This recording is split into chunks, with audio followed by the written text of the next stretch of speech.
This video was made possible with the support of my amazing patrons. It seems that the more places I see and experience, the bigger I realize the world to be. The more I become aware of it, the more I realize how relatively little I know of it, how many places I still have to go, how much more there is to learn.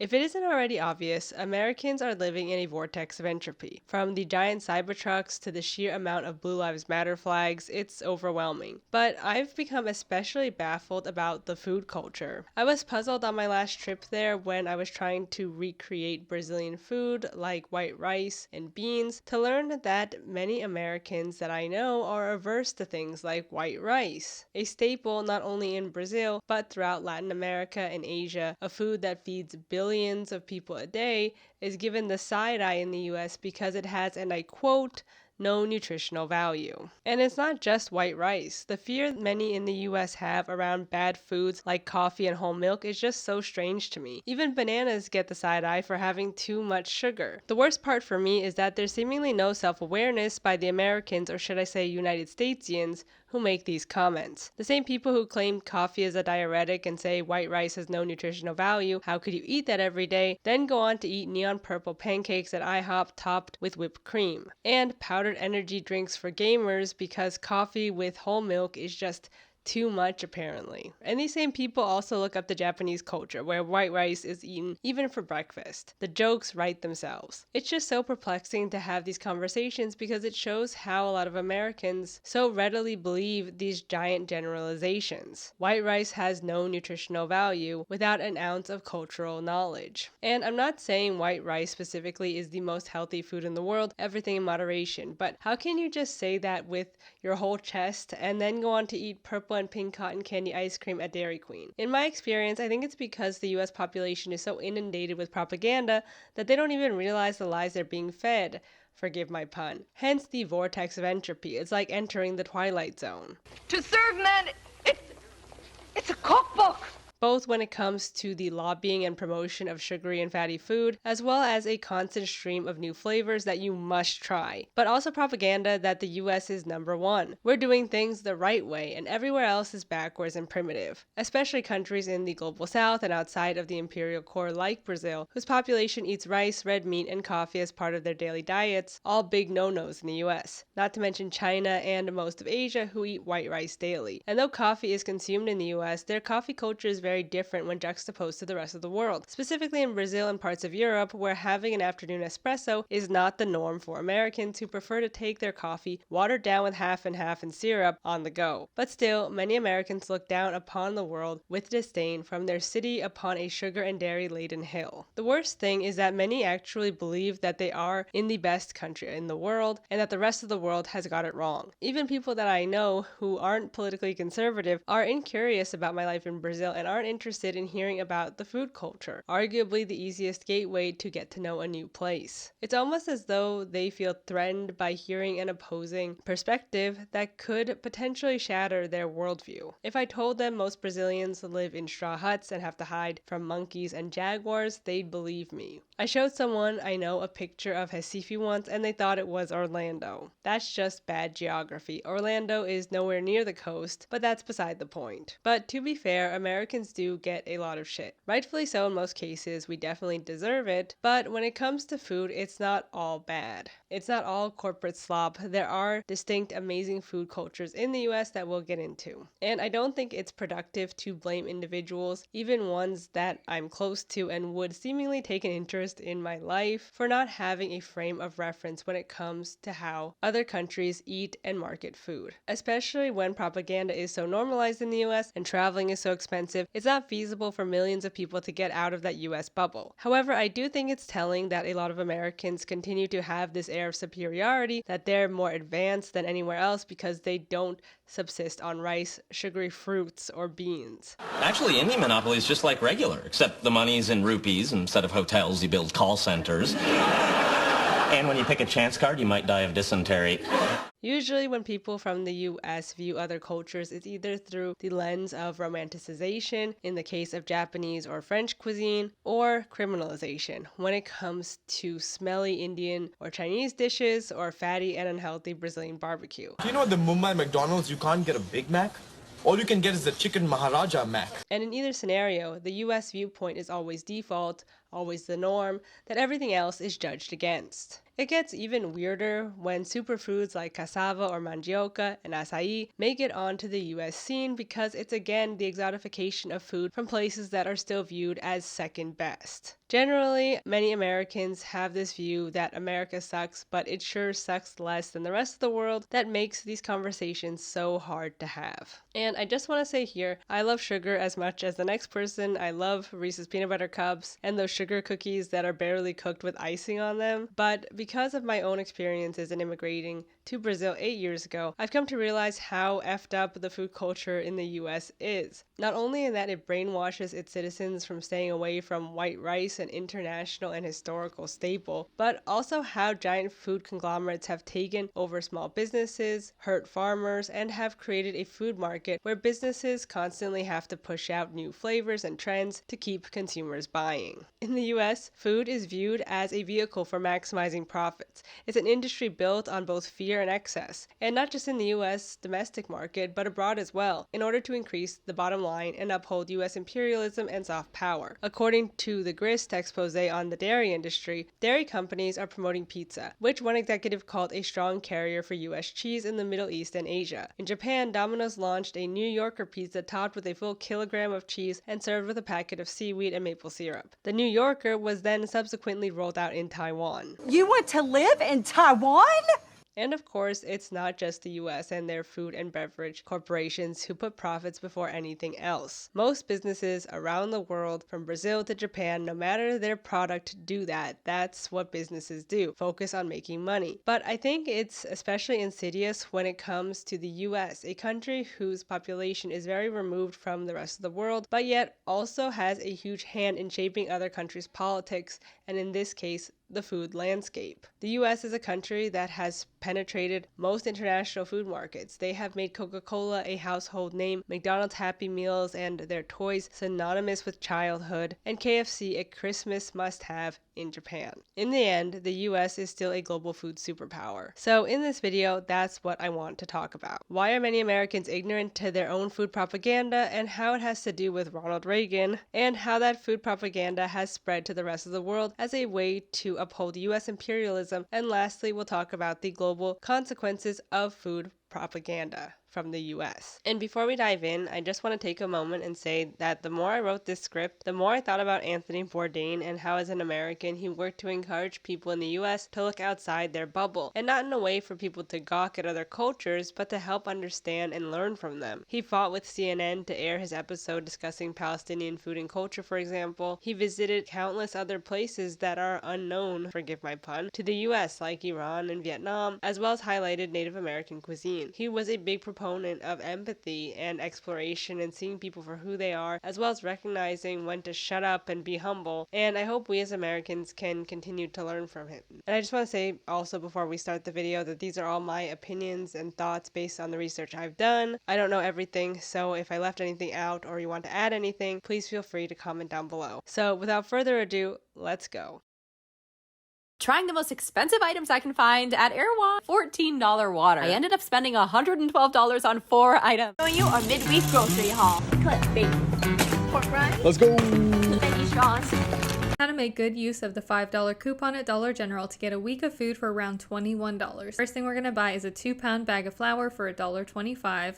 Instant potato flakes for 2 cents. Before we delve into why things are this way, we first should answer what. What do Americans even eat? If they don't eat rice and beans and meat each day as a staple go-to dish, What are their staples? If food is one of the best ways to get to know a culture, what is American food even? Well, it's complicated. The US is known for not really having a monoculture, and it could be argued that most places around the world don't have a singular culture either. Even in Brazil, what we eat in Ceará, and to be more specific, Fortaleza, the state capital, is unique compared to other parts of the country. But it could be argued that in Brazil, rice, beans, and meat are the basis of various dishes. When it comes to the US, food staples are harder to pin down, mainly because the US is proudly a country of immigrants and diversity, though that is currently being threatened as we speak. Immigrants are the foundational backbones of the US, and we are privileged enough to have a ton of variety of food that we love because of them. Much of the food has also become Americanized, of course, to fit white people's palates, in order to become destigmatized and profitable. But there are still more authentic Chinese restaurants, for example, that cater to regional cuisines. Even kimchi, a Korean food staple that was once seen as smelly and gross, has been mainstreamed at non-Korean grocery stores and made profitable.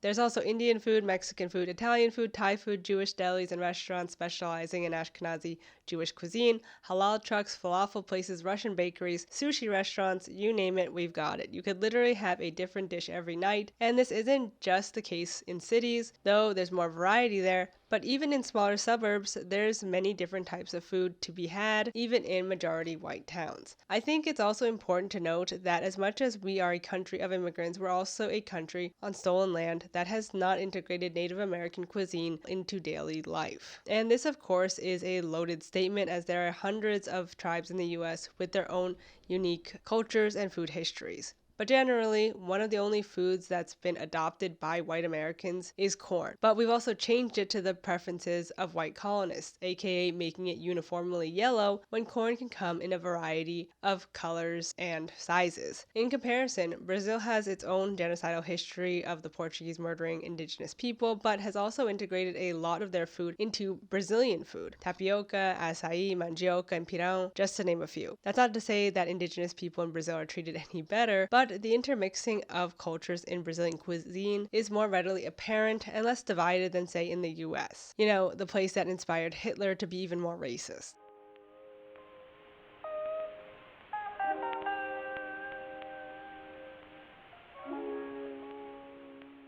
Enslavement has also played a huge part in cuisine in the US. For example, soul food was created by enslaved Africans and made with the undesirable parts of the animal that were thrown out by their enslavers. The parts of the pig that white plantation owners did not eat, they gave to the enslaved, which they used to season food and prepared one-pot meals and soups. Specifically, chitlins, or cleaned pig intestines, was often preserved for special occasions. Enslaved Africans in the American South continued their tradition of cooking, seasoning, and eating animal innards. Enslaved people added extremely hot peppers for additional flavor and spice to their chitlins. Due to the time it takes to clean pig intestines, chitterlings were preserved for special occasions and holidays. Cornbread was also made by adding sugar to cornmeal. Enslaved people were typically given a peck of cornmeal and 3 to 4 pounds of pork per week, and those rations formed the basis of African American soul food. Mac and cheese as a soul food staple came from James Hemings, brother of Sally Hemings, who was Thomas Jefferson's enslaved rape victim, and was born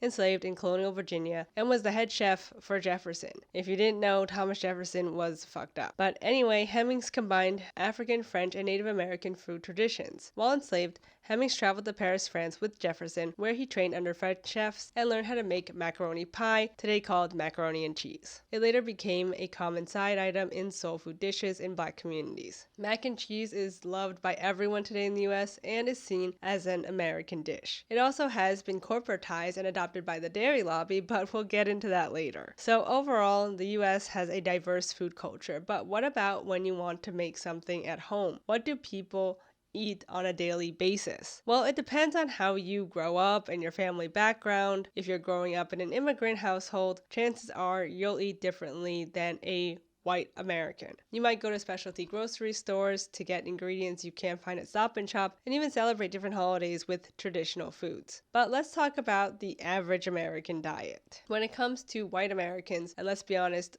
most Americans, they typically eat something sugary for breakfast. And that's not at any fault of their own, that's just what traditional breakfast looks like. Cereals are packed with sugar, and of course you have to add milk to it because the dairy lobby demands to be a part of every meal. A serving of Cheerios Protein with its 4 teaspoons of sugar has much more sugar than a typical cereal marketed to kids, such as Trix or Frosted Flakes, said Michael Jacobson, president of the Center of Science for the Public Interest, in a statement. They really ought to call the product Cheerios Sugar. Meanwhile, a serving of Honey Nut Cheerios contains more sugar than 3 Chips Ahoy cookies. But of course, there are better cereal brands out there, and of course, they're more pricey and less accessible in your average grocery store, but they do exist. Other breakfast go-tos are yogurt granola bars, bagels, bacon, egg, and cheeses, eggs on toast, topped off with either coffee or orange juice. And again, like with cereal, not every product is made equally. American breakfast isn't just dessert, but a lot of the time it kind of is. In other parts of the world, like in Brazil, breakfast is French bread with coffee, and by coffee I mean black coffee. There's some variation, like sometimes people will have couscous or tapioca, but that's essentially it. In Japan, breakfast will often include a hearty mix of fish, rice, and miso soup, lots of filling protein, vitamins, and minerals with no cookies in a bowl or sugar-loaded dairy. When it comes to lunch, typical lunches in the US include salads, which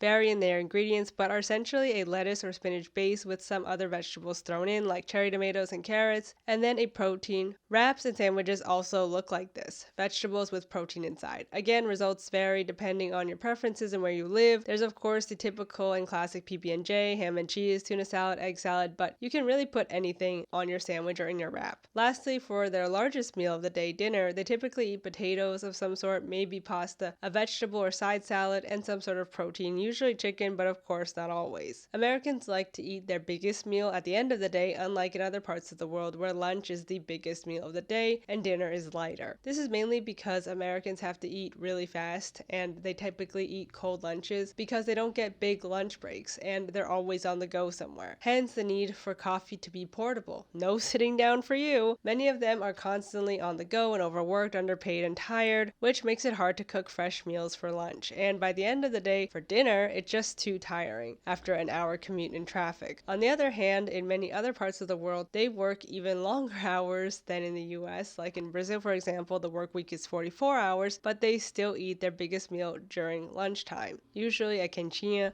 with white rice, beans, farofa, beef or chicken, sometimes pork and sausage. In Brazil, we do meal prep and reheat food as leftovers, so that helps a lot. Beans can be frozen and rice can be reheated for 1 or 2 days afterwards. And a reason people have to cook every day is because we just don't have pre-prepared food or microwavable food that people want to eat or prefer over a hot meal. And honestly, microwavable foods are very expensive. Hot prepared food is accessible price-wise and even cheaper than, again, microwavable food. You might live in a household that doesn't have a microwave. And conveniently, there are food stands in most city areas, and even in rural areas, there's people who sell food from their home to their neighbors and to businesses and workers nearby. Additionally, unlike the US, we don't really have suburbs, so we have the benefit of mostly being in cities where hot traditional food is available every day, so we don't need to depend on pre-made or pre-packaged food. In contrast, many Americans across the board depend on microwavable and pre-prepared food. Why is this? Well, first off, it's cheap, and millions of Americans are struggling right now. I grew up on $1 frozen food dinners, so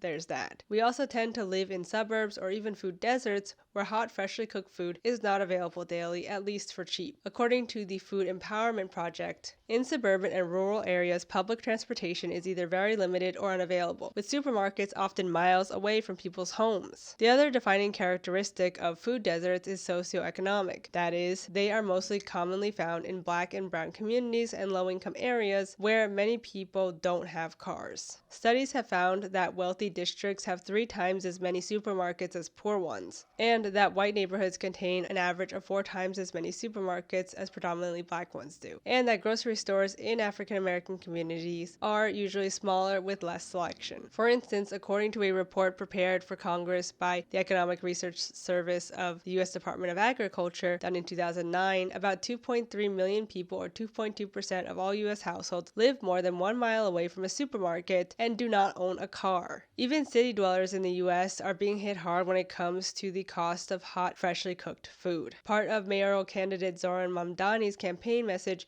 is to lower the price of halal for New Yorkers as prices have gone up due to various factors. Not to mention, selling food is very regulated in the US. Kids can't even sell lemonade on the street without being taken down by the police, whereas in Brazil it's less regulated, which of course also has its downsides, but generally it's just easier to start selling food from your home in Brazil than in the US. And we also have a lot more public transportation. But also when it comes to pre-prepared and packaged food in the US, it's because many people just don't have time nor know how to cook. Lynn's Beef Company administered a survey to see how much Americans knew about cooking in 2024 and found that more than half of Americans, 54%, admit that they are not proficient in the kitchen. More than one quarter, 28%, are embarrassed by their cooking skills, and 3 in 4 have failed miserably at cooking a meal. To determine our ranking, search terms and keywords related to basic cooking queries were analyzed across cities with a population of at least 250,000. While there's no specific region associated with a lack of cooking skills, our research suggests certain cities are significantly behind the curve. Particularly because in cities it's hard to find a good kitchen space and because you're in the rat race and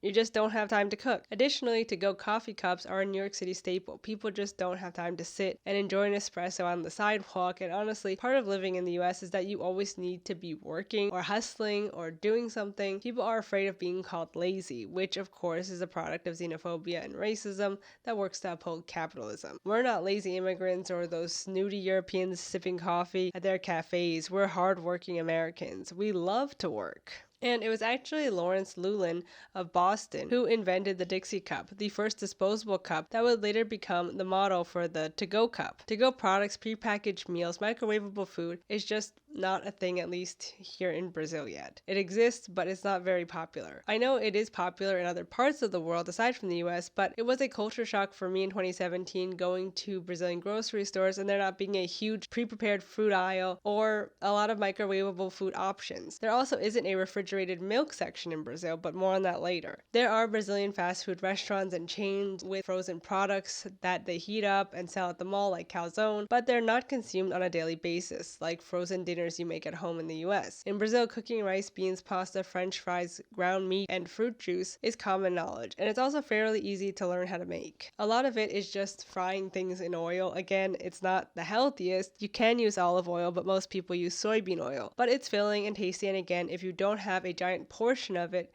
it's okay to have rice, beans, and meat as your main meal for lunch and then something lighter for dinner. Whenever I talk about American food culture to Brazilians, they ask me, why don't Americans, specifically white suburban Americans, just do what we do and make the same food over and over? It's cheap to get white rice in the US, it's relatively easy to make, especially with canned beans that are ready to cook, so why isn't it a bigger part of our diets? Well, in the southern US and even in cities like New York, rice is actually eaten fairly often. For example, the halal trucks that I mentioned earlier, it's chicken over rice. And in the south, there's red bean jambalaya. Hoppin' John is also common and known more locally as Carolina peas and rice, and lastly, Bahamian peas and rice. It's important to note that in the south of the US, rice was a cash crop that enslaved people were specifically brought to harvest for their enslavers. So broadly speaking, people in the US do eat rice and even beans sometimes daily, especially with some people eating Chipotle very often, and Mexican food itself is very popular among white Americans, but specifically when it comes to eating out at restaurants. When it comes to home cooking, I'd say most people in the US who are white suburbanites don't make a point to cook rice and beans every day. Why is this? Well, a big part of it is because these ingredients are looked down upon by white Americans, at least the wealthier ones, because of xenophobia and racism. Beans to Americans are no-goes because they give you gas. Indian curry specifically has been made fun of for years for giving people diarrhea, making people fear eating curry with rice, even though the rice is there to help absorb the curry. But people are afraid to eat the white rice because it has no nutritional value without understanding the culinary and cultural context of why white rice is eaten with curries or creamy dishes like creme de galinha or vatapá or beans like in Brazil. The white rice has a function as part of this meal. Additionally, white rice is rich in B vitamins, including B1 and B2. And to make white rice tastier, you can always saute it with garlic, and in other cultures, cultures, they use various rice seasonings like furikake in Japan, or in Brazil there's farofa to add some flavor. It doesn't just have to be plain white rice paired with beans. One thing Americans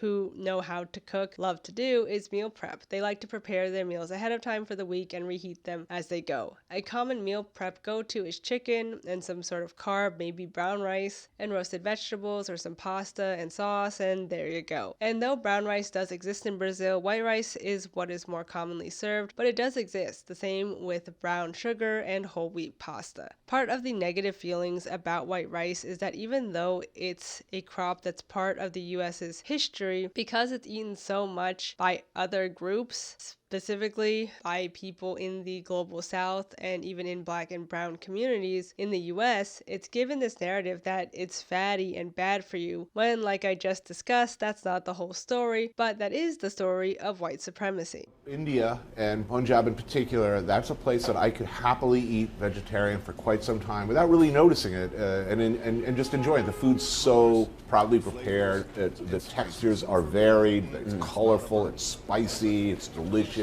You know, Indian vegetarian culture is very old and very rich. You also, I mean, you're eating a lot of stuff in, like, sort of on the street, like stalls, you go to a Sikh festival. I would be very, I mean, I've been to India a bunch of times, and, you know, for me, a large part of going to India is trying not to get sick. The hygiene may not be what you would like. Yes, there is an overwhelming likelihood that you will indeed spend a little extra time on the thunder bucket, but it won't kill you. It won't poison you. You are far more likely, in my long experience on the road, to get ill at the hotel buffet. Another reason why Americans don't tend to gravitate towards a singular dish is because many people, especially like more wealthy white people, demand variety in their diets, especially because we grow up with this idea of food groups and needing to fulfill these categories throughout the day. The main groups are grains, fruits, vegetables, protein, and dairy. Some charts also include healthy oils. In Brazil, we have similar knowledge that we should eat fruits and vegetables, but there's no such requirement for dairy or limiting refined grains, etc. People just tend to eat the traditional food they've always eaten. But in the US, where we have this idea of the plate and what should go on it, it forces us as individuals to constantly be reinventing our diets to make sure we're healthy, and that, of course, we keep buying the latest health food. Not every American, of course, thinks this way. Many eat the same thing every day regardless, but these nutrition initiatives that are sponsored by the government are part of our collective consciousness and make Americans shocked when I say that vegetables aren't really a part of our everyday diets in Brazil or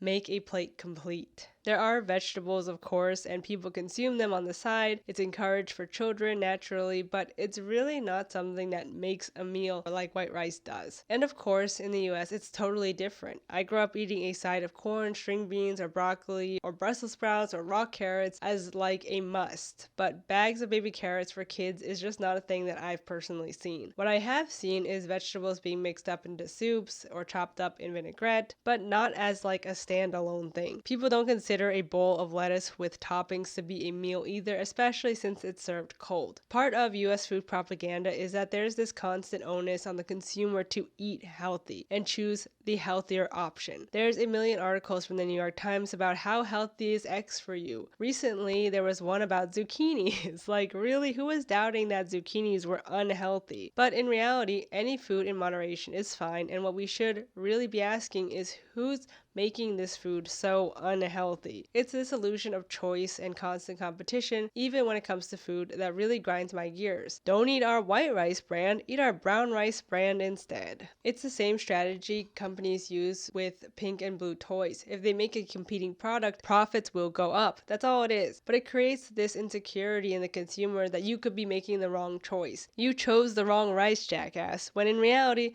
this fear-mongering is just a tactic that fills company pockets by pushing potatoes or brown rice or pasta or whatever is supposedly more healthy that week. And this American way of thinking about food as either completely healthy or unhealthy, and even the promotion of salads, which weren't so common in Brazil and wasn't so much in the cultural consciousness, is actually starting to have its moment here. Salad places have started popping up as a trend for fitness types. Salad as a meal, like I previously mentioned, is not really something that is common in Brazil, unlike in the US, where a bowl of vegetables and a protein could be a meal. And though the Mediterranean plant-based and fish-based diets and salads are some of the healthiest cuisines in the world, the US has appropriated salads and marketed them to be the food to eat to lose weight, to be healthy. And if you're not eating a salad, you're not eating healthy. And they've been specifically marketed to women who need to be a certain size and lose weight, and advertised by celebrities as like weight loss secrets. And this isn't even to mention how it's really hard to recreate healthier food in the US, whether it's the Mediterranean or Brazilian diets or foods, because of how the growing conditions and product specifications aren't the same. Cooking white rice in the US, for example, is different than in Brazil. Even though they're both generally long grain indica rice, they cook differently. I also don't see a lot of different types of salad dressings at these trendy salad bars in Brazil, or even in supermarkets, in order to make this new food more appetizing when you make it at home. On the flip side, in the US, Brazilian superfoods like acai, cacao, and cassava, and even quinoa, which is from Peru and Bolivia, have taken off and again have been marketed as health hacks and secrets, which is kind of funny as they're just seen as normal in the places where this food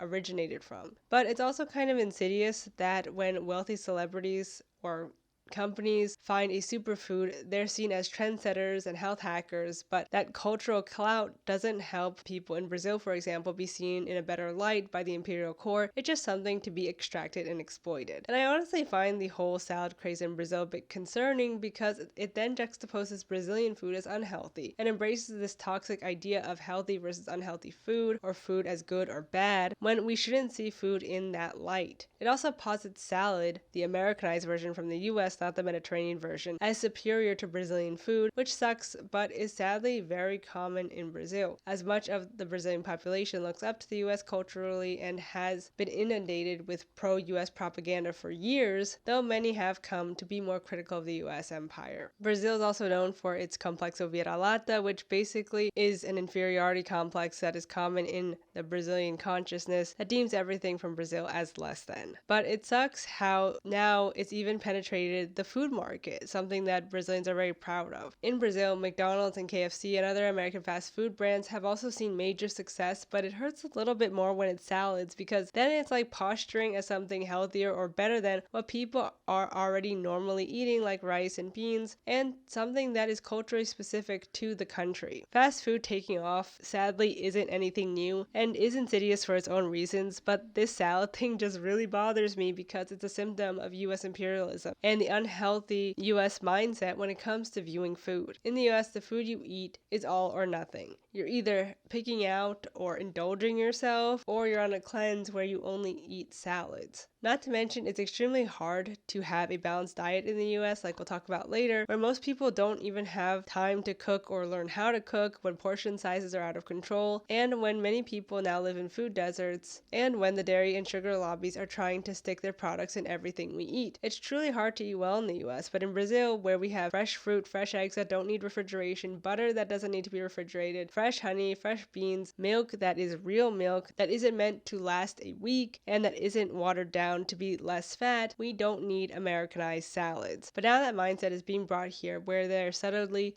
telling us you're unhealthy. Not to mention the US and their cheese-filled sugary food and drinks are part of what's making part of the population unhealthy. I'm not saying Brazilian food is the healthiest in the world, or that Brazilians don't also love their cheese, red meat, and own domestic high-sugar beverages and beer, because they do, and that's a huge contributing factor to type 2 diabetes and other health risks. But a big reason why there's a demand for their own domestically owned fast food is because US competitors have taken that corner of the market and profited big time, and that forces Brazilian companies to compete equally as hard. We need to compete with Coca-Cola and McDonald's by making similar domestic products that are equally comparable in price to continue this never-ending competition under capitalism. Thus, by creating a giant market of fast food products, beer, soft drinks, chips, etc., we now have created a demand for salads and healthy alternatives, all thanks to the rise of American fast food brands. Nothing in moderation leads to people having anxious feelings about about food and eating, and at worst, the need to control your food intake leads to disordered eating, which then causes more health problems. And I'd say Brazilians are, for the most part, into fitness culture. They love working out, going to the gym. Men and women lift weights and aren't afraid of having muscles, so they're especially prone to this fitness craze that has begun with the normalization and trendiness of salads that already took off in the US decades ago. But that means they're also susceptible to accepting this Americanized idea that their own cultural norms and diets are bad for them. And,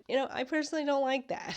I will say, though, that these salad places are good if you have dietary restrictions, but at the same time, a lot of them do come with meat or chicken and cheese. A huge downside of Brazilian food is that it's not friendly if you're a vegetarian or vegan because it's very meat heavy and meat centered, but I will say fish like tilapia is an option if you're a pescatarian. Tofu and mushrooms aren't really a thing here yet, neither is imitation meat, at least that I've seen, though you probably could find it if you look hard enough or live in a very international area, like in Sao Paulo. So that's the upside of this newer trend, and in Brazil we have a wide variety of fruits and potatoes and tubers, especially sweet potatoes and macaxeira, and thankfully the portion sizes in Brazil are still relatively small, especially for sweet treats like Oreos and chips. You won't find a million flavors or giant family-sized packages. Something that contrasts with our diets in the US is that in Brazil desserts and sweet treats aren't something that is eaten every day or part of someone's daily diet, but rather are reserved for holidays and birthdays. Of course, you can make brigadeiro at home whenever you want to, or have condensed milk topped with chocolate powder. And there's a lot of bundt cakes like orange cake or banana cinnamon cake, but they're nowhere near the extravagance of Entenmann desserts or Hostess cupcakes, for example. There's not a lot of pre-packaged desserts. The selection of desserts for daily consumption is limited to Oreo cookies, the cakes like I mentioned, condensed milk, chocolate powder, and guava. People don't normally think about dessert unless they're gonna go out, and it's not something that's expected after dinner. At grocery stores, they have an ice cream selection, but with very basic flavors, mainly Neapolitan. To get fancier flavors, it's gonna cost a lot more. Brownie mix and cake mix can be found at the supermarket, but pre-made brownies to buy in bulk or in a dessert tray aren't. Same with donuts and other sweet pastries. They're basically non-existent unless you go to a specialty place, which is gonna cost you. And this all helps curb daily sugar intake to a degree. They still love soda. In the US, bread and wheat in general is a huge vehicle for sugar, from sandwiches to cereal to muffins to cakes to pasta, but especially bread. In the US, most people buy bagged sandwich bread, which isn't baked fresh and contains a lot of preservatives and sugar in order to be tastier, improve consistency, and last longer, which is good. But it's also again very high in sugar, and most Americans depend on prepackaged bread as opposed to bread from a bakery that's made fresh because of the aforementioned food deserts and bakery culture just not being a thing in the US because you can't just walk anywhere you want to, and we don't live in cities. Even in Brazil, we have bakeries that sell fresh bread for breakfast. Even in rural areas, you don't need to look to Europe to find out that the US lacks walkability and favors segregated car-dependent suburbs that make it inconvenient to go out and get fresh bread every day. And the lack of bakeries could even be because of the US food propaganda that pushes this idea that bread is horrible for you, so eat these steel-cut oats or special diet cereal or yogurt instead. Sponsored by the Dairy Lobby. Remember the gluten-free diet craze from 15 years ago? But the sad thing is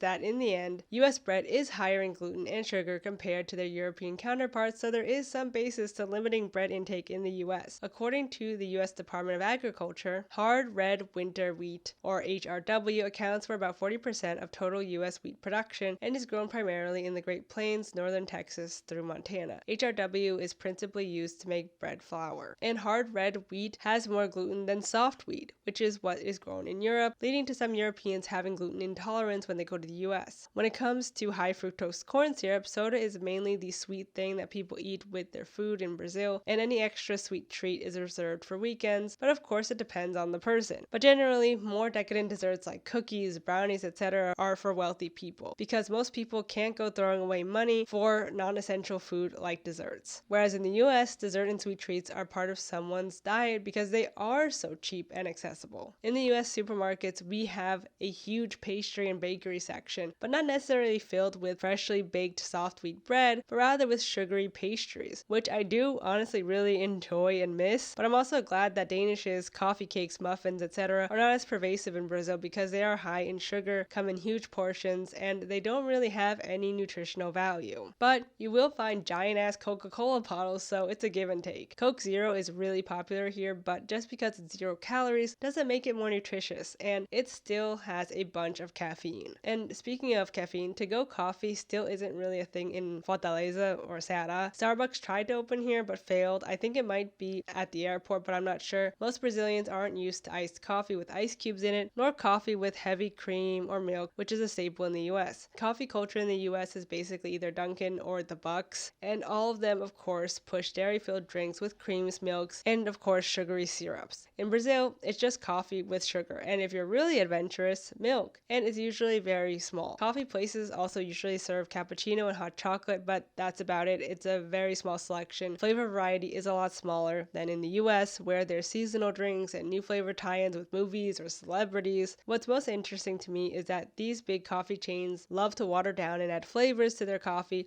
when they import the best of the best coffee beans from around the world. It's well known that the best coffee beans from Brazil go to the US, and yet companies then decide to dilute their product. The best cuts of meat also, and even the best fruit, goes to the US, EU, and UK because again of their higher aesthetic standards. According to the Brazilian Secretary of Commerce and International Relations, the fruit that was most exported in 2024 was mango. In 2024, mango exports from Brazil to the EU, USA, and UK accounted for 350 million USD. So as we wrap up this section, I think we should ask, is this all just a white suburban American thing? Not eating rice and beans, not knowing how to cook, not seasoning food properly, not washing rice, etc. Well, I'd say yes and no. Like we discussed, there is an element of xenophobia and racism when it comes to how we in the US view other cultures' food. How the US creates a dominant narrative that white rice, the basis of billions of people's cuisine, is bad for you and that you shouldn't eat it, despite people around the world and even people in your own backyard eat it daily. Not to mention, you shouldn't eat bread like those Europeans because gluten is bad for you, didn't you know? Without giving the full story about what wheat is grown, and also no self-awareness at how it's actually bred in the US, that's the outlier. There's also a capitalist incentive to keep Americans on their toes and anxious about their health in order to keep them spending money on a variety of competing products. No food is safe from the question, is X healthy? And many immigrants, as well as many black and brown populations, do pass down their dishes and have different diets from white American peers. Hence, jokes about white people not seasoning their food and white people don't wash their rice memes. White Midwestern cuisine was also clowned on in How I Met Your Mother with Mrs. Erickson's Midwestern salad. There's also a running joke that in the Midwest, salads are just food covered in mayonnaise. Additionally, many black and brown and immigrant populations, especially those who are at the bottom of the class ladder, had to learn how to cook, not only to survive, but to keep traditions alive and to keep up a connection to their home countries and cultures. But I also think this is a class problem that affects people of all backgrounds. Not having time to cook, not being able to find ingredients due to lack of public transportation and grocery stores predominantly affects all people of lower class backgrounds who work demanding jobs around the clock for little pay. This overworked population are oftentimes too tired to cook and likely live in places where they couldn't even if they wanted to because there's no grocery store, and they likely don't have their own car.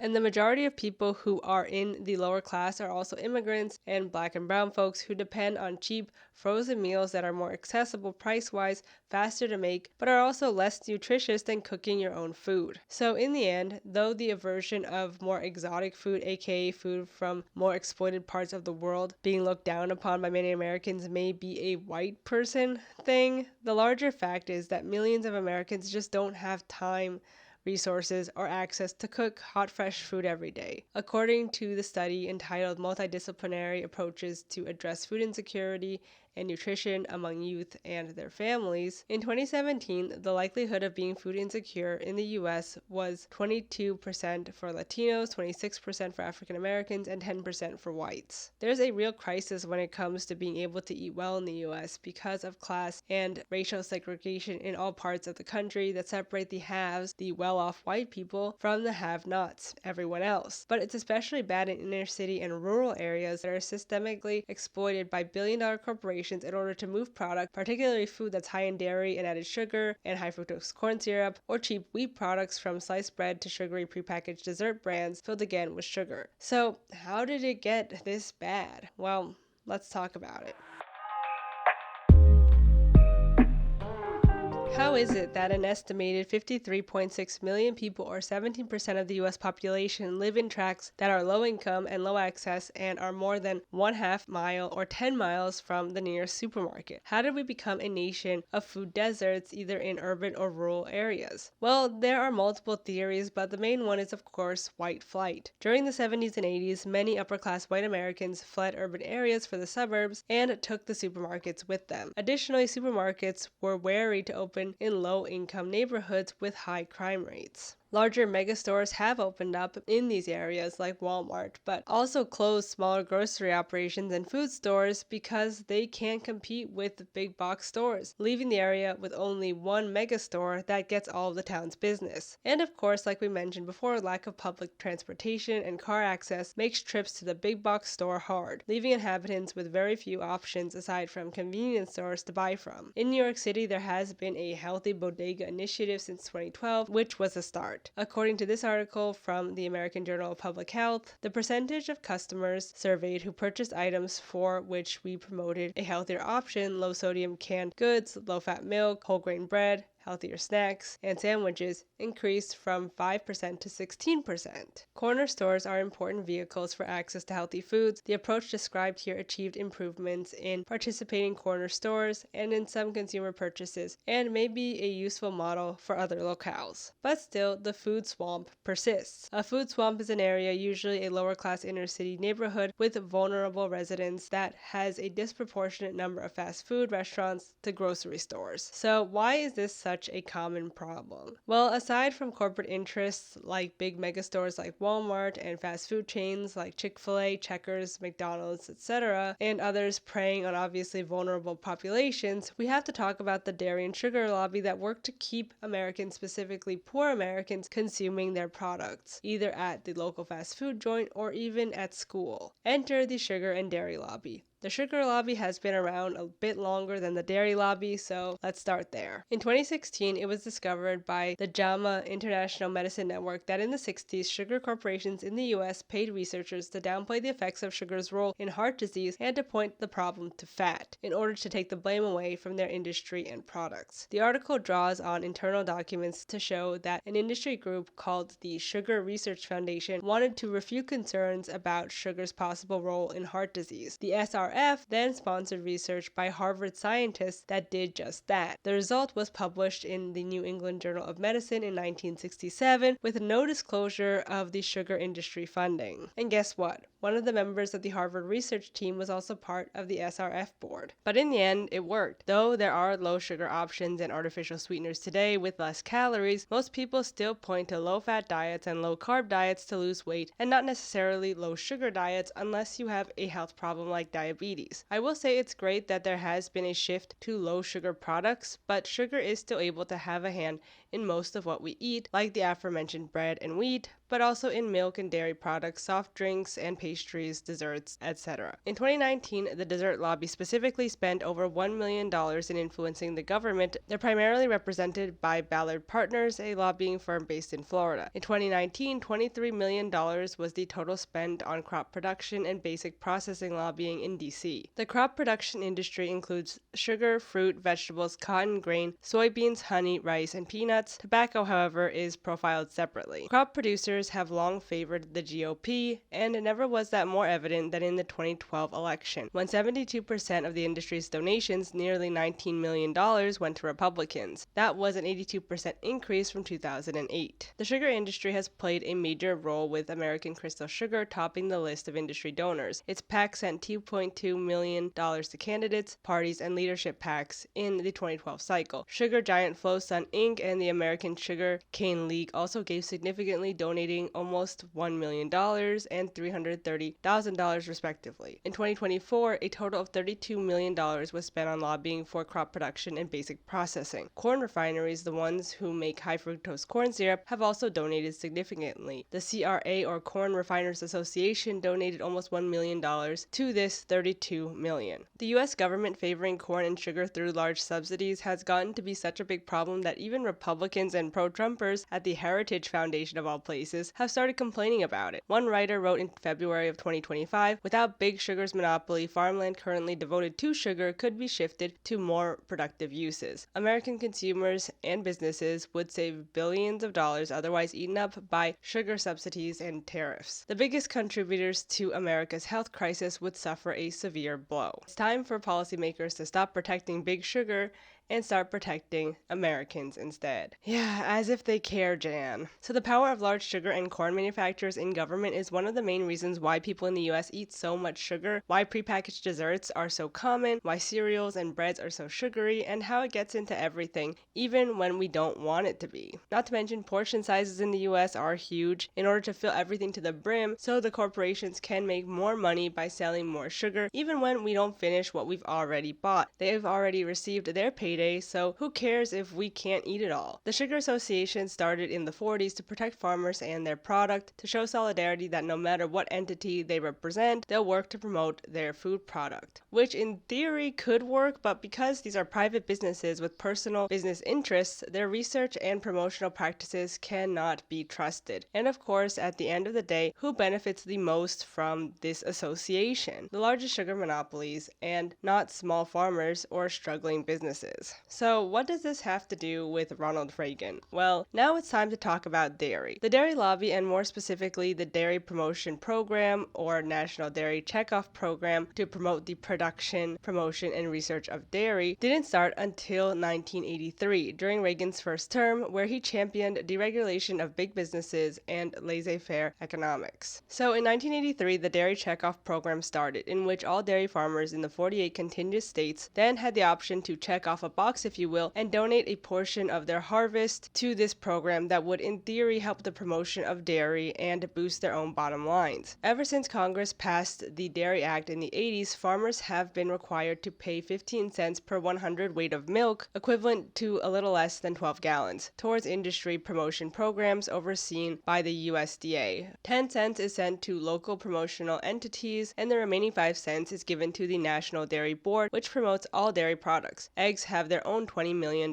program. Farmer contributions to the national program totaled $124.5 million in 2021. The first commodity checkoff was the formation of the Cotton Board in 1966, eventually institutionalized by Congress in 1996, when lawmakers officially sanctioned the use of industry-funded government-supervised commodity checkoff programs. More than a quarter century later, checkoffs have ballooned into a combined pot of almost $1 billion supervised by the USDA, but operated by commodity boards. It is mandatory for producers selling cattle, for example, to pay $1 per head to the checkoff program. Beef imported to the U.S. is self-taxed too, so international sellers aren't exempt from this. The checkoff program for dairy became mandatory for all dairy farmers to sell their products in the U.S. in 2011. And in 1995, Dairy Management Inc. was created as a special department to increase dairy consumption in the United States. The Got Milk campaign is one of the most infamous advertisements funded by this food industry. Specifically, it was created with money from the checkoff program. And though perhaps good in theory, like the sugar lobby, the promotion of dairy as a product through this checkoff program not only just helps mega dairy corporations and large farm operations, leaving smaller dairy farms in the dust, they also work to skew research into making dairy seem healthier than it actually is, and to push their product onto consumers on the national and international level without giving us as consumers much of a choice. Many small and mid-sized dairy farms have been driven out of business, and farmers' net returns fall below zero year after year. The diverging trend lines have prompted some farmers to question whether the focus on market growth above all else, which has been accompanied by increasing climate pollution and the collapse of small dairy herds, is still the best policy. And even setting aside climate concerns, small-scale farmers worry that this emphasis on demand growth might actually end up edging them out of the market. They say the checkoffs have have unfairly benefited a few big producers, supercharging their growth while driving others out of the industry. When it comes to industry-funded research, it's ubiquitous in the field of agriculture. While defenders of the practice say working with conventional agriculture is just a way to improve it, critics say industry-funded research ends up favoring questions of interest to industry over other research areas. Dairy management also has a long-standing partnership with McDonald's beginning in 2009. It placed 2 dairy scientists at the fast food chain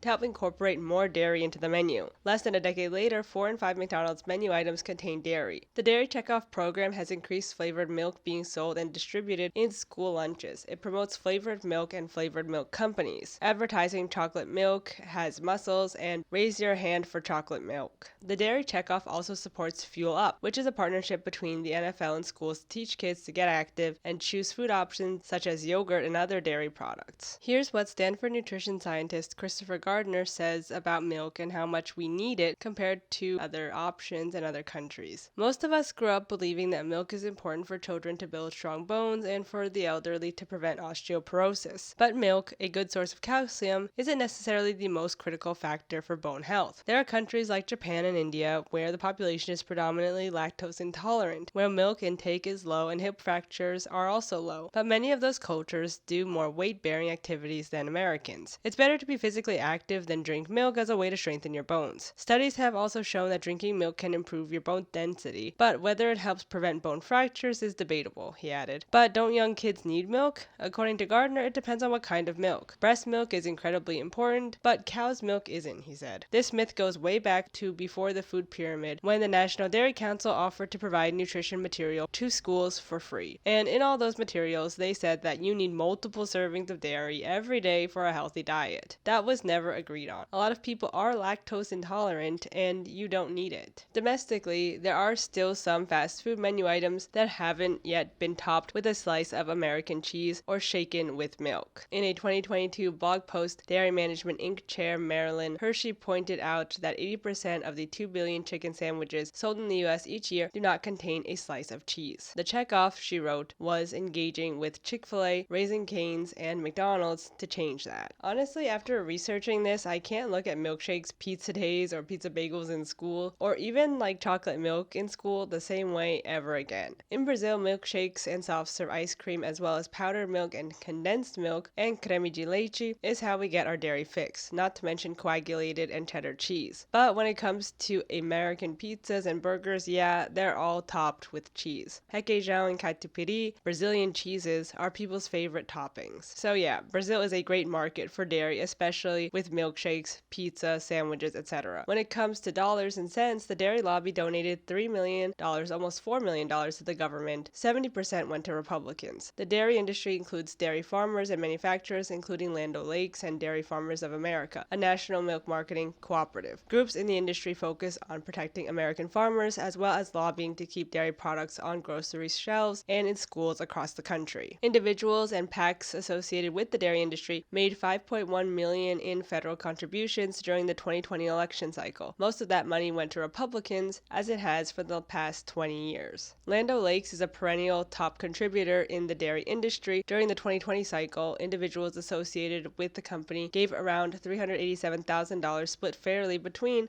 Republicans and Democrats. The dairy industry spent $6.9 million to influence Washington in 2020. Dairy companies, like other agricultural interests, lobbied hard for the $867 billion 2018 Farm Bill, which protected corporate farm subsidies. And people have taken notice at how ridiculous the dairy checkoff program is and how much influence dairy corporations have in shaping the diets of our lives of millions of Americans and millions of people abroad. In September 2017, the U.S. Department of Agriculture, the agency supposedly monitoring the dairy industry, came under fire for their lack of transparency regarding funding and expenditures. They had not published financial reports on the $400 million of promotion for dairy research in the past 4 years. Because of this lapse in publishing of these legally required annual financial reports, a lack of accountability, transparency, and oversight by the USDA was exposed. Where did this $400 million go? The checkoff programs rake in millions of dollars that just go unaccounted for, skew research, and only help big corporations who then dictate government policies that affect schools and vulnerable populations. So now we know why American diets are so heavy in dairy and how fast food restaurants and big dairy are working to spread American cheese and sugary products throughout the world. So now let's delve into the consequences.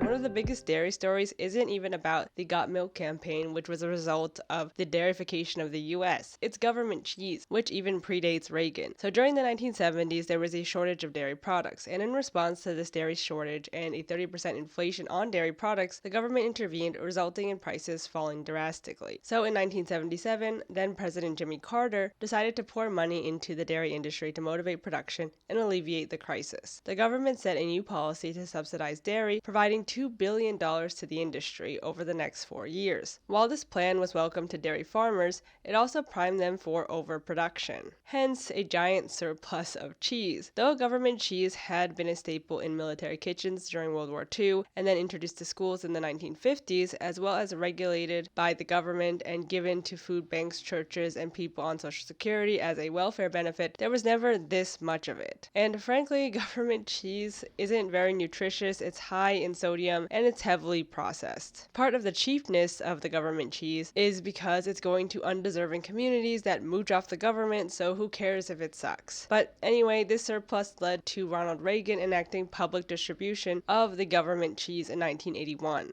That year, then Secretary of Agriculture John R. Block showed up at the White House with a molding 5-pound block of cheese and told reporters, "We've got 60 million of these that the government owns. It's moldy, it's deteriorating, we can't find a market for it, we can't sell it, and we're looking to give some of it away." Thus, government cheese as we know it was born, and the federal government distributed these cheese blocks throughout the country through the Temporary Emergency Food Assistance Program, or TEFAP. One representative from the USDA said in 1981, probably the cheapest and most practical thing to do would be to dump it into the ocean. But instead, it was redistributed to marginalized populations like poor Black and brown communities, who were then forced to eat this moldy cheese at school and at home. Nowadays, much government cheese is stored in the Missouri cheese caves because no one is going to eat moldy Velveeta-like cheese. So that's one after effect of American food weirdness, letting companies run wild, bailing out industries, and then pushing a bad product on lower class folks.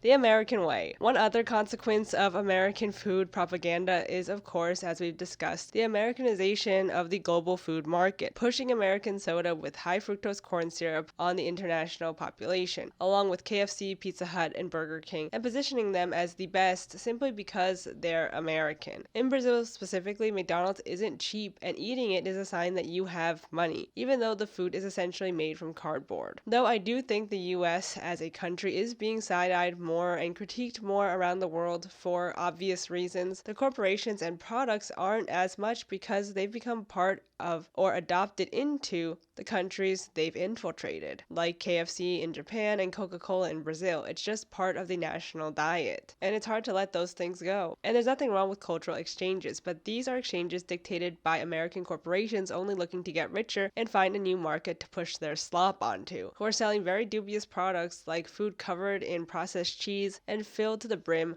with processed sugar and artificial sweeteners. While Brazilians give the US acai and cassava and coffee, we get McDonald's and Pepsi. Is that a fair trade? Not to mention the overall wastefulness of fast food and disposable packaging and single-use plastic bottles that these companies pour out into the world. Burger King serves milkshakes in Brazil with paper straws, but then in a plastic cup. Make it make sense. Agriculture and climate change also go hand in hand. One recent paper claims that the beef industry, via the checkoff, funding university research that downplayed the effects of the industry on climate change. Austin Frerick, antitrust expert and author of Barron's Money, Power, and the Corruption of America's Food Industry, says research is what drives hiring in academia, and some researchers may feel pressured to write favorably about the big funders. If you write a bunch of articles about how you squeeze more hogs into a metal shed, you're more likely to get tenure than if you're talking about the fact that Iowa has the second highest cancer rate in the US. And a growing body of industry-funded research is going toward messaging to defend the meat industry, like building trust in the pork industry, for instance. I actually think checkoffs are the reason why our efforts in climate change and agriculture have been largely a farce, he says. Agriculture is one of the largest contributors to climate change, responsible for around a third of all greenhouse gas emissions, most of which is driven by beef. It's important to note that checkoff programs for beef have been labeled as unconstitutional in Montana in 2017, and despite $4 million spent to support the retention of the checkoff, a referendum held in 2000 among hog farmers voted to eliminate the checkoff, and Van Min, the then Secretary of Agriculture, voided the results, meaning the hog checkoff would continue. So farmers and small businesses don't like the checkoffs, they fund faulty research and only work to drive climate change and fill the pockets of large industrial farming companies, and yet they still exist because who cares about the people and the planet when we can get 15 cents from every 12 gallons of milk and push it towards research and promotion to fill holes in the market that don't exist. And lastly, one of the biggest consequences of adopting dairy and high fructose corn syrup and the Americanization of people's diets around the world is health problems. In the US, for example, because the food is so processed and we don't have universal health care, as well as poor infrastructure for public transportation and walkability and cycling, it means more people are spending time sitting and live in either barren suburbs or inner cities with food deserts. The Commonwealth Fund found that among other high-income countries, the US has the lowest life expectancy at birth and the highest death rates for avoidable or treatable conditions because of gun violence, and the highest maternal and infant mortality rates, and among the highest suicide rates. The US has the highest rate of people with multiple chronic conditions and an obesity rate nearly twice the OECD average. Obesity is a key risk factor for chronic conditions such as diabetes, hypertension, and other cardiovascular diseases and cancer. Issues that contribute to obesity include unhealthy living environments, less regulated food and agricultural sectors, lower socioeconomic status, and higher rates of behavioral health problems. Generally, because of the aggressive food lobbying by billion-dollar corporations that stuff our food full of added sugar and dairy, car culture, lack of green space and walking and cycling spaces, lack of public transportation, and just how the US has embraced late-stage capitalism at all costs by putting companies before people or making companies be like people, it means that it's really freaking hard as individuals to be healthy, and yet they continue to put the onus on us. It's even harder to be healthy when every food you eat comes with a think piece about how healthy it is for you, and when an estimated 23 million people don't have health insurance, and according to the Consumer Financial Protection Board, 100 million Americans owe around $220 billion in medical debt. How can the US population even start to avoid unhealthy food under these conditions when even chocolate milk and moldy cheese is part of your school day growing up? And how ridiculous it is that, again, companies try to put the onus and blame on us to do better, to work out more. Like, with what time? With what money? Yeah, you could run around your local suburb, but just watch out for the Tesla truck that might kill you because you can't hear it coming. EVs shouldn't be silent, by the way, but that's beside the point. But most people can't even find time to go to the gym, let alone the cost, and then you have to see the way Americans view what being healthy even is, because usually it's pretty toxic. At least for women, calories are the end-all be-all, so is BMI, which has already been debunked as a bad factor to measure someone's health, as it doesn't take into account muscle mass, bone density, or fat distribution. 1 pound of fat is different from 1 pound of muscle. Counting calories is also nonsense, because just because a food is low in calories doesn't mean it's high in nutrients. You can be overweight and still be strong and healthy, and you can be thin and be unhealthy. Whenever this topic comes up, I just think of how the Super Size Me results were skewed because the guy actually had an alcohol problem, and that's why he had health problems in general. Not to mention, his experiment is impossible to recreate. But in the end, his health issues weren't necessarily because of McDonald's, though no one should eat that every single day for every meal, but sometimes I feel like there's been an overcorrection to this narrative that gives a free pass for McDonald's. But going back to health culture in the US, body standards in the US for women are very restrictive, meaning that at the gym, most women are focused on cardio and burning calories rather than weight training and building muscle. In Brazil, on the other hand, is actually the opposite. Almost no one uses cardio machines and everyone is focused on lifting weights and building muscle, including women. I remember being so frustrated in the the US trying to burn calories at the gym when I really should have been focusing on muscle mass. And generally, if you want to stay thin or fit in the US, you have to work out a lot and restrict your diet a lot because of all of the aforementioned crappy food we talked about earlier. But that's really hard for lower income people to do who don't have access to better food or don't have time to cook or may not know how to cook because they're working 2 or 3 part-time jobs. The availability of high sugar, high fat, and dairy-rich foods has made being thin a status symbol. Being able to even afford fresh bread and produce has now been gatekept by corporations, and that sucks. We need to eat to live. We need food to survive. And the people at the top have made it so we have to work and pay for something essential to life. Food should be free and it shouldn't be controlled by the rich, and the government should do something about it, but they're too busy being paid off by Mr. Dairy, Corn, and Sugar. This is all to say that I truly worry about the US because they live in such a removed area of the world where they're hostile to other ideas because it threatens their worldview, where they think they're the default and the best, but in actuality, they're the outliers. They're the ones both subjugated to horrible, greedy food conglomerates, but also benefit from the exportation of those companies' products. And I didn't even get into the European companies like Nestle that have colonized Brazil and have pushed milk and other sweets onto the market. But anyway, the imperial core and the imperialization of the global food market is scary to me, especially when the most militaristic and capitalistic country in the world, the US, that is now an authoritarian regime, is constantly feeding their own population lies about food the rest of the world enjoys. So that's it for this one. I hope it wasn't too cynical. And I do think that the tide is changing and Americans are more adventurous with food than they were years ago, especially with like Korean food being so popular. So I try to remain hopeful that more people will learn about the factors influencing their diets and how to be more conscious of other cultures and learn from them. And if you haven't yet, go out and watch Parts Unknown. And also Lola Sebastian made an amazing video about Anthony Bourdain if you're curious about his life and his work. And to quote him one last time, if you're 22, physically fit, hungry to learn and be better, I urge you to travel as far and as widely as possible. Sleep on floors if you have to. Find out how other people live and eat and cook. Learn from them wherever you go.